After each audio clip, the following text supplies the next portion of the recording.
Hi, I'm Diana Reed, and I'm going to show you a modified way to get up into shoulder stand. For those of you who are new to practicing, and it's a bit of an impact to try to lift yourself into shoulder stand in the middle of the room. So this is a way to practice against the wall and just kind of build that strength and start to find where you need to be and really understand how the pose works.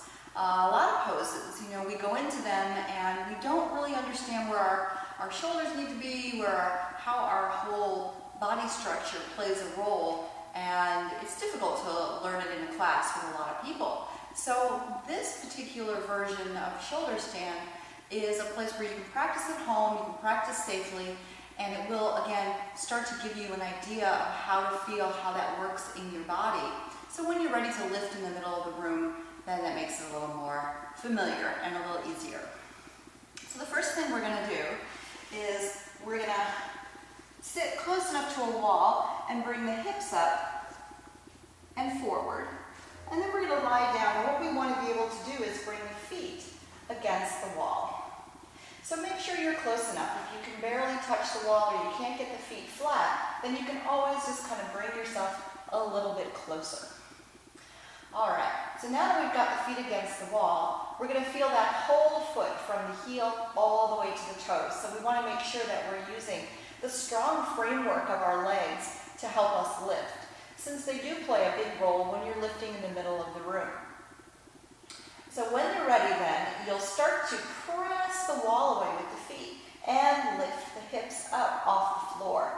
Now, notice what's happening on the back of your head, and make sure that if weight comes forward, as weight transfers to the back of the head, that it rests up here in the shoulders. So you're going to kind of roll those shoulders back and press them into the floor, and this is going to help you create a strong framework.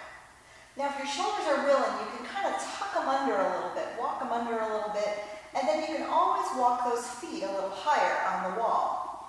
Now, you're welcome to stay here, and you can always just practice 1 foot at a time. If you're ready to go a little further, then we'll bring the hands into the small of the back, and this is going to bring your chest way up toward your chin. So remember that we're bringing the chest toward the chin rather than the chin toward the chest. And then you can always lift again here, and then you may get to a point where you're ready to lift both legs off the wall and come into that full shoulder stand. But again, it's a strong framework from shoulder to elbow and from shoulder to shoulder.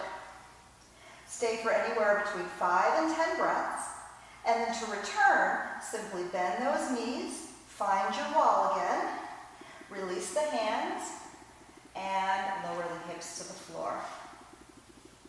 And then you're welcome to take a fish pose, or you can always just hug the knees in toward the heart, and maybe even just lift the head looking backward, just so you start to open up the thyroid and stimulate the thyroid, which is the opposing movement of stimulating the pineal gland and the pituitary that you get in shoulder stand. Thank you, and have a great practice. See you on the mat.